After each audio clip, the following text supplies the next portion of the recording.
Well, hello, Young and the Restless Daily Recap fans. Today's daily recap is for Wednesday, August the 23rd, 2023. Wednesday, August the 23rd.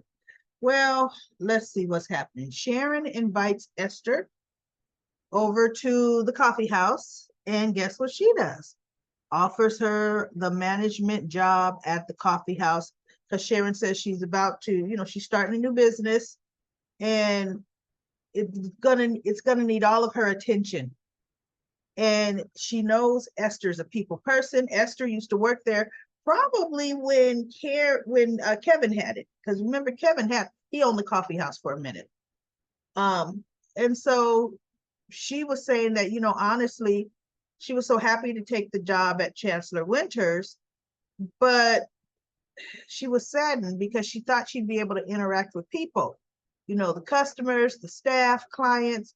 But she says a lot of people are working remotely from home and clients rarely come. They're in on, conference calls or Zoom, or around the computer. So she would love some interaction. And let's be real, Devon works a lot from home. He really does.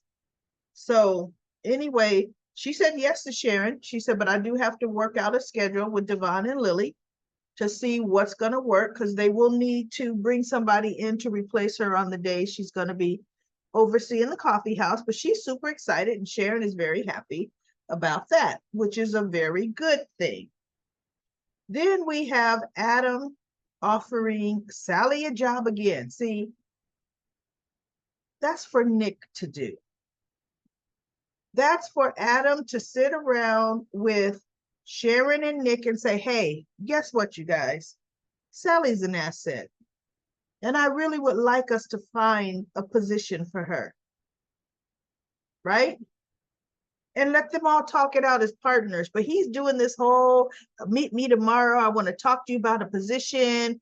And apparently the building that they have is a high rise, and they're on the top, the penthouse floor. And, it's huge and whatever. They don't have the whole building, but they have the floor.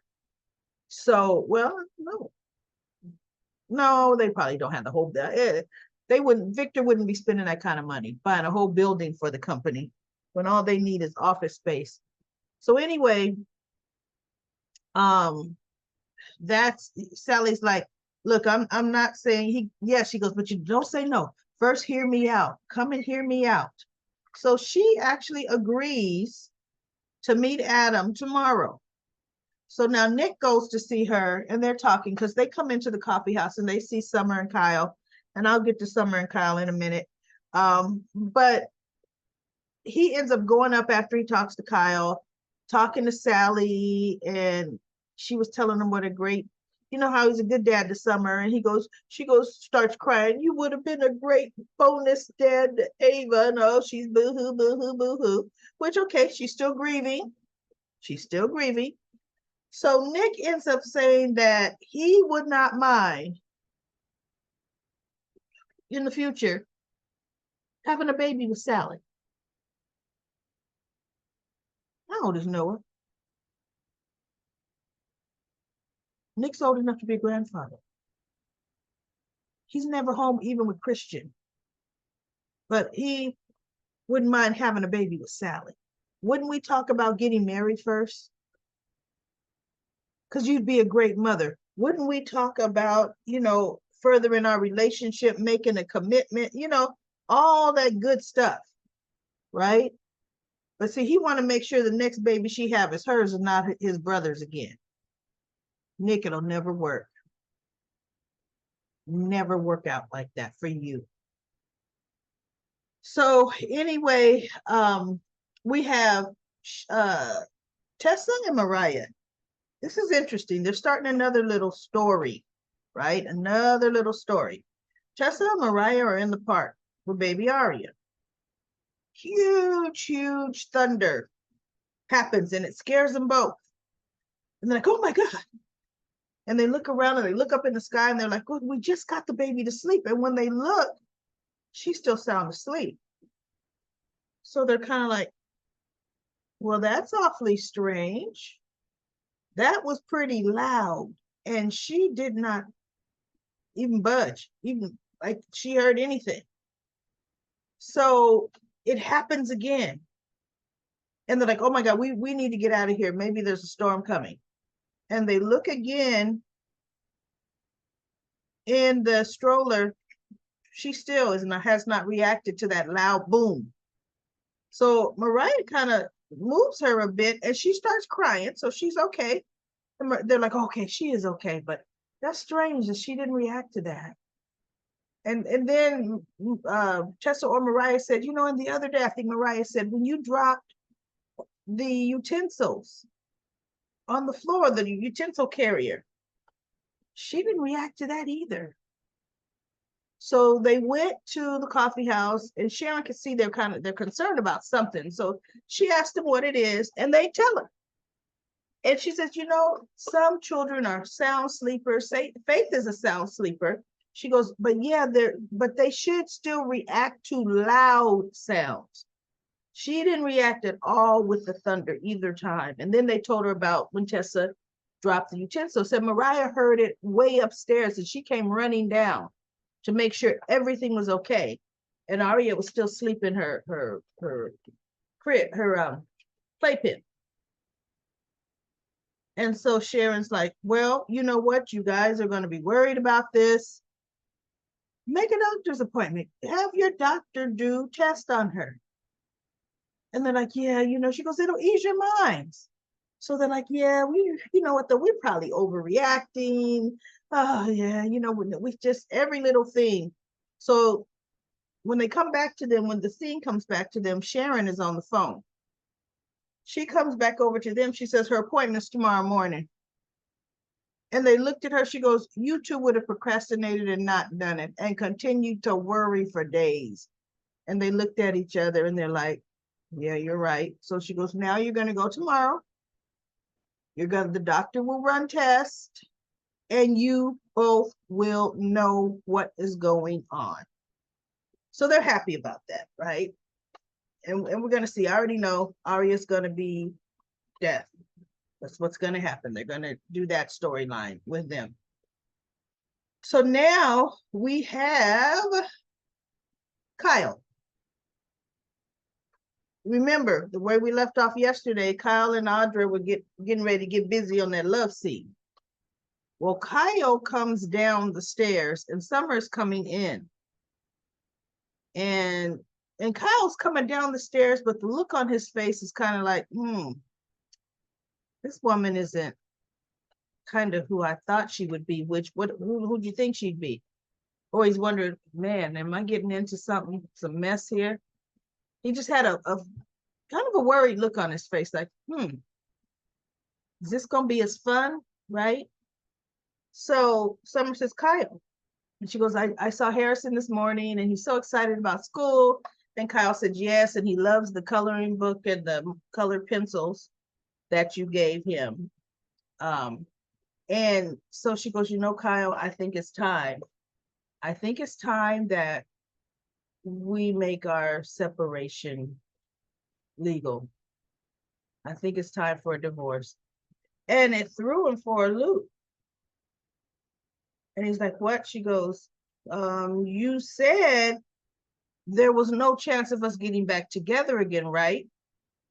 And he's like, yeah. And she says, and you don't reach out? She goes, you haven't reached out to me in days, not even where Harrison's concerned. I have to bring him up to you. And so he looked at her. She goes, but okay, so why is like this look? And he said, well, I'm just surprised you were the one that brought it up first. And I thought, who cares who brought it up first, Kyle? Seriously, who cares about that? So anyway, they're talking, and Nick and Sally come in, and that's where he looks over and he sees Summer and Kyle talking. He goes, those two look very intense over there. And so he goes, Sally goes, you're going to go check it out? He goes, yeah, you go upstairs. I'm going to go see what's going on. So he goes over there. Hey, you guys, well, at least you're talking. That's a good thing, right? And they just both looked at him and he goes, or not, or not. And so he says, Summer, can I talk to Kyle alone? And she looked and she goes, well, uh, he goes, no, really, I just want to have a man to man with him. So she goes, well, fine, just so I put it out there. I did not ask for this. I didn't, like I didn't ask for this conversation. So he says, Kyle, can I talk to you? And Kyle's like, sure.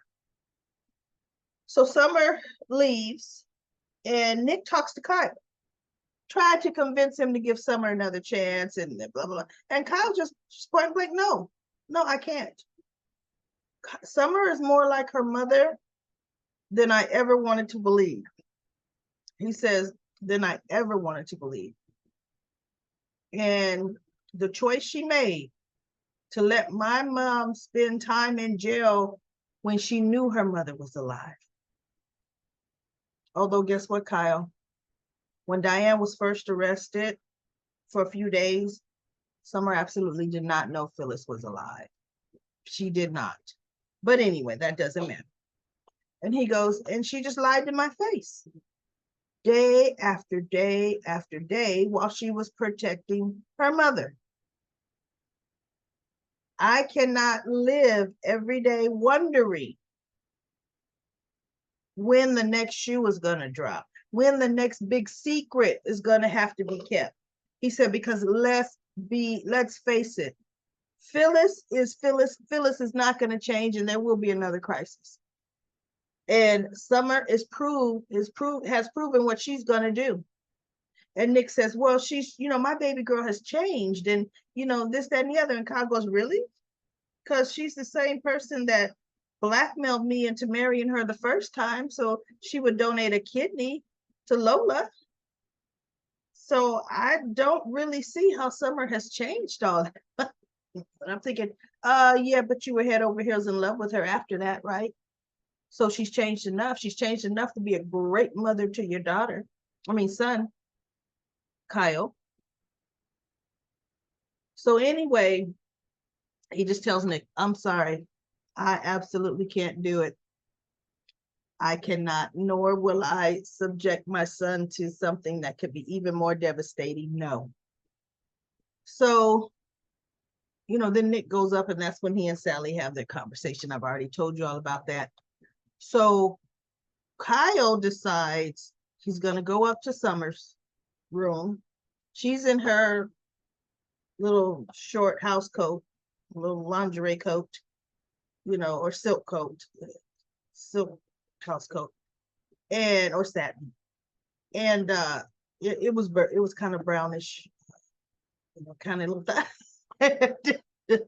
the details don't matter. I'm just playing, y'all. Kind of little ruffle, kind of roundabout, But anyway, she opens the door and she goes, Kyle. And he goes, I'm sorry to just come without calling first, And she goes, it's fine, Kyle. Technically, you're still my husband.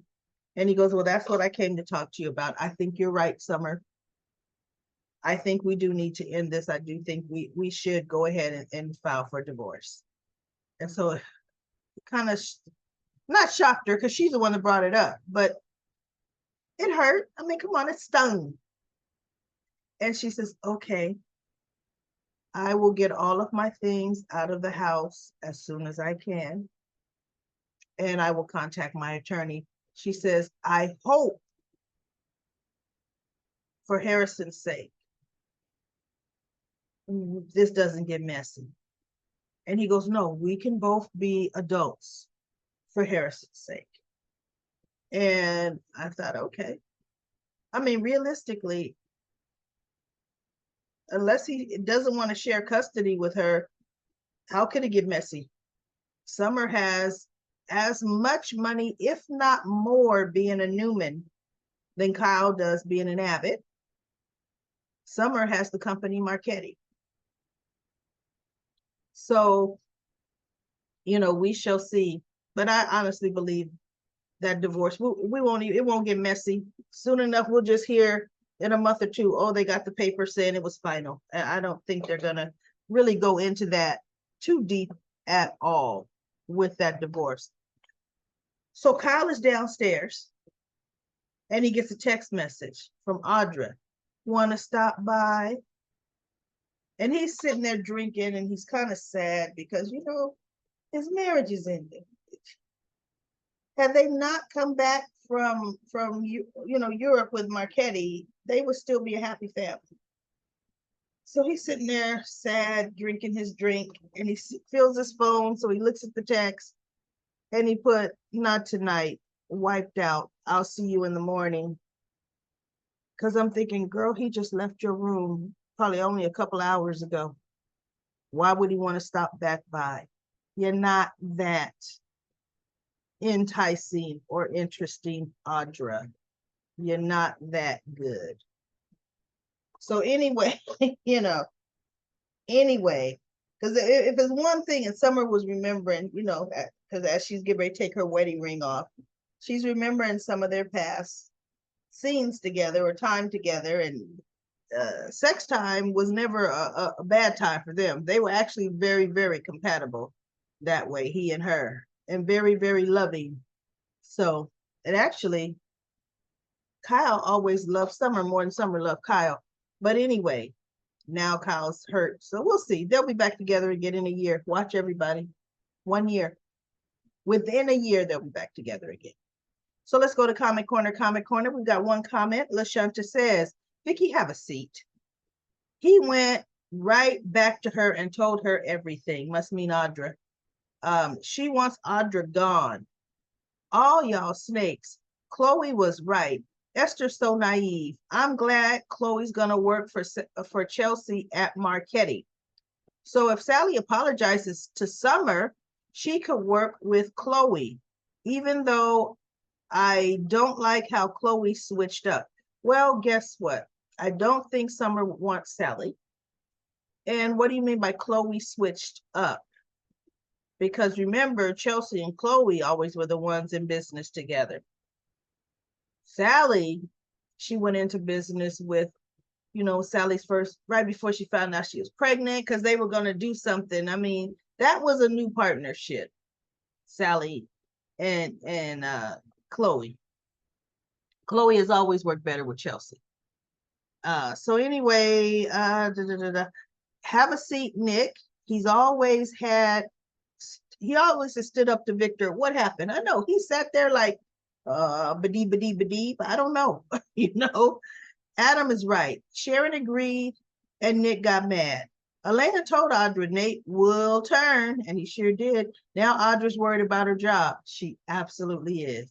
And what Audra's going to start doing, Audra's going to start trying to use Kyle, right, as a go-between, a patsy, as a feeler out, as a, and Kyle is going to be playing two ends against the middle. That's what Kyle's going to be doing. Kyle is not stupid. See? And Audra, because remember what Audra warned him, where he asked her when they were in bed, should I be worried? She said, just don't cross me. So let's see. Because I do believe Kyle is going to cross her. I give it a month. I give it a month. So anyway, everybody, that's it for Comic Corner. That's it for the daily recap. I will be back tomorrow for another daily recap of The Young and the Restless.